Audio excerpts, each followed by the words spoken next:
a felicidade das coisas é um pedacinho de vida, né? Que estampa na tela. Da onde surgiu esse núcleo familiar, né? A Paula, Uhum, essa matriarca tão brasileira, né? O quanto que ela uhum. traz de você, da onde nasce essa história, se puder dar um mini resuminho para o público. Bom, a história, ela nasceu mais do que diretamente das personagens. Eu acho que a primeira coisa que eu pensei foi numa espécie de vontade, desejo de falar, contar uma história que se passasse naquele espaço especificamente, que é um espaço que eu conheço e que eu frequentei durante boa parte da minha infância e adolescência, que tem, né, enfim, para quem não conhece o filme, o filme se passa no litoral paulista, e a locação principal o cenário principal do filme é uma casa de veraneio que a protagonista, que é a Paula, que é uma mãe de família, que tem 2 filhos e está grávida do terceiro, comprou ali. Só que essa casa, nos fundos da casa passa um rio. E do outro lado do rio tem um clube particular, um clube de veraneio e tal. E para pessoas que têm mais acesso do que ela, né? Mais condições financeiras do que ela. Então, eu pensei em como trabalhar um enredo que se passasse nesse lugar, assim, que é um lugar de férias para uma família, mas ao mesmo tempo essa família não está completamente satisfeita com as férias que eles estão tendo. E daí foram surgindo outras coisas, uma coisa puxando outra. Ah, não, então eles querem uma piscina, mas quem de fato quer essa piscina? Não, é a mãe que quer proporcionar essa benfeitoria para os filhos, que quer melhorar a casa. Isso acaba, o que é um sonho para a Paula, acaba virando uma espécie de problema, né? Porque ela já é sobrecarregada, ela já é uma mãe, como você disse, Suzana, uma mãe que eu acho que é bem brasileira, bem latino-americana, no sentido que tem muita demanda, tem essa não sei, essa tarefa de carregar tudo nas costas, né? A família, desde ter que pensar a comida que vai ter que fazer de noite, sem todo dia, o que a gente vai comer no dia seguinte? Ir lá no supermercado, comprar as coisas, mesmo estando de férias, até a questão de essas questões mínimas até as questões maiores, né? De como lidar com as economias da família para proporcionar algo que é de prazer, né? E um bem Exato. também que vai ficar para a família, né? Eu não usei dinheiro teu pra fazer essa piscina. O combinado era que você pagasse uma parte. Tem um pouquinho de Benzinho, né? Outro filme nacional, assim, Uhum. maravilhoso nessa questão dos nossos sonhos e do quanto o Brasil permite realizá-los, né? Sim, tem um desejo de olhar para um núcleo familiar cujo centro é uma mãe, e quando a mãe tá mal, a família fica mal, né? Porque é um pouco isso, assim, É a a mãe alma, né? É a alma dessa família, que né? tem o seu lado ruim, porque tudo recai, né?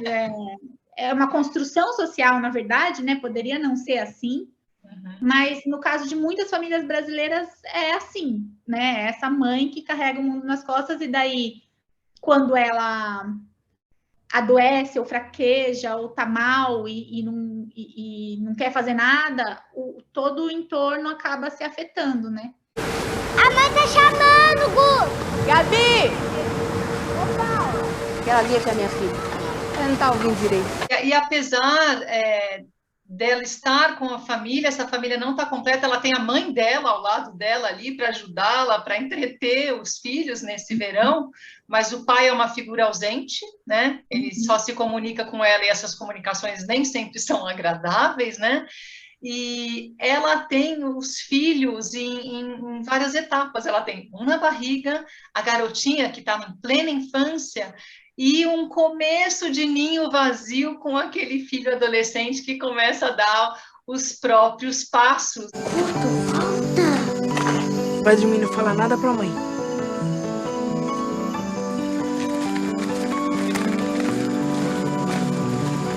Eu gosto muito do seu cuidado com as crianças, porque elas são personagens multifacetados, isso que é muito bacana. Então, esse menino, a menina também estão ali com os seus próprios conflitos e penam para entender por que aquela mãe está daquele jeito, né? É interessante a gente ver o outro lado também, não só o da mãe, mas o das crianças. Isso que você falou é muito importante, assim, para mim, quando eu penso histórias, né? Porque, assim, o filme, ele tem claramente um protagonismo, que é essa mãe, né? Que é a Paula, que está com essas diversas questões, inclusive em relação à maternidade, né? É um filme um pouco...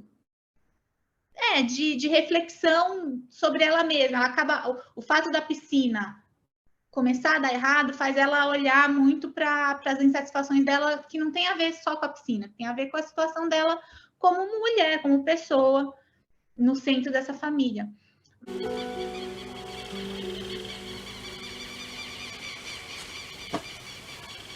Mas, ao mesmo tempo, eu sempre gostei de filmes, e tentei fazer isso nesse filme, de filmes que não nos prendem numa única perspectiva. Então, é um filme que ele é centrado na Paula, mas ele tem deslocamentos, né, de foco narrativo para as outras personagens. E esses deslocamentos, eles propiciam esse olhar para coisas que outros personagens secundários estão vivendo e que a gente só fica sabendo através de pequenas ações, assim, né? A Gabriela, por exemplo, que é a filha mais nova, ela tem, em termos de narrativos mesmo, ela tem pouca ação, agência na trama, né? Ela é mais uma observadora.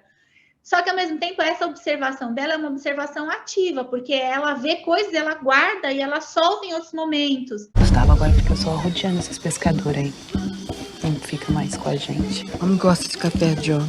E tem, além de ter essa dinâmica, a gente vê quando, sei lá, tem uma cena que a mãe tá brigando com o irmão, que é ali o conflito entre mãe e o filho, que é esse filho que você comentou, né? Que ele tá iniciando um processo de se afastar do ninho, e isso é doloroso para a Paula também. Emancipando aos pouquinhos, né? Emancipando e meio ganhando o mundo, assim. A Gabi, enquanto a mãe e o filho estão brigando, a gente fica vendo a Gabi ali, rondando o perigo da piscina, rondando aquele buraco, meio sozinha, mas ouvindo tudo. E tem vários momentos da Gabi assim, né? Em que ou que ela tá vendo coisas que estão acontecendo ali na família, ou em que ela está fazendo coisas que ninguém está vendo, mas são coisas perigosas. E que ajuda a construir essa menina que ela é a caçula, que ela tem uma menos liberdade, né? Porque parece que essa coisa, inclusive, é algo que o filme um pouco traz como discussão, assim. O Gustavo, como menino, o único homem presente nessa família, porque o pai está ausente, sim, ele é o que se aventura e que vai para fora e que parece que precisa se legitimar para ser homem, né? Para deixar de ser menino e ser homem, justamente, ele precisa sair para aventura. Enquanto a Gabi, qualquer passo que ela dá, a mãe já fala, não vai, não pode. Se for para as crianças ficar aqui presa, é melhor voltar para São Paulo. Férias também é para descansar, não precisa ficar fazendo tudo o tempo inteiro. Nada é muito claro para a gente vai desvendando esses personagens aos pouquinhos, e o roteiro escrito pela Thaís também é um primor, porque tudo está no papel, né? Eu fico imaginando você desenhando essas pequenas cenas, por exemplo, para a gente ter uma ideia de por que esse filme está chamando tanta atenção. Tem alguns diálogos que tá ali, a mãe conversando com a filha, tal. E a filha resgata a própria infância, falando, lembra quando eu apanhava de vara? A mãe, não, sim, você me batia de vara. E ela fala assim, mas acho que se eu fiz isso é porque você merecia. Olha onde a gente coloca esse diálogo entre mãe e filha, numa situação super corriqueira, na cozinha, e de repente você vê que é um negócio que está naquela filha, dela se sentir preterida pelo irmão caçulo, o queridinho da mamãe. É tão profundo e, ao mesmo tempo, é tratado com tanta naturalidade que a gente que a gente se pega sentindo algo, poxa, olha só, numa situação absolutamente trivial. A cena que você mencionou, que é uma cena da mãe e da filha, muito simples. Elas estão lavando louça, uma enxugando, outra guardando, e conversando sobre, será que a gente paga, né, uma diária para eles entrarem no clube ou não? E daí surge essa conversa. E é uma cena que eu gosto muito, porque ela tem nessa simplicidade, eu acho que essa, não sei, um pouco reflete uma dinâmica de intimidade familiar, que é assim, que coisas muito doloridas para uma pessoa, né, que ficou guardada no caso da Paula, elas surgem, mas elas surgem já com uma espécie de leveza, é quase uma anedota, né? Porque tá tanto tempo ali rondando na família que a gente fica até na dúvida quem lembra a coisa corretamente, se é a mãe ou se é a filha, mas daí a mãe depois confessa, então tá, é porque você era terrível, você também fez coisas que você merecia. E daí a gente relê essa Paula, né? Porque toda a conversa começa porque a mãe fala que elas estão falando do Gustavo, e do Gustavo só reclamar e tal, e a avó fala, não, mas você quando era criança era igualzinho o Gustavo. E daí a gente fica tentando justamente, né, pensar a partir do momento presente, o que era a Paula antes de ser mãe, antes de estar grávida. E não tem amargura, né, Thaís? Porque elas falam isso meio rindo, né? E a cena termina, que isso é uma coisa, lógico, estava no roteiro, mas que eu acho que as atrizes ali tiveram um momento muito especial, assim, porque elas terminam se olhando, assim, e sorrindo uma para a outra, um pouco, uma perdoando a outra também, né? É muito lindo de ver, é muito delicado, é leve, é um filme agradável, é um pedacinho de vida mesmo, né? Eu gosto de falar.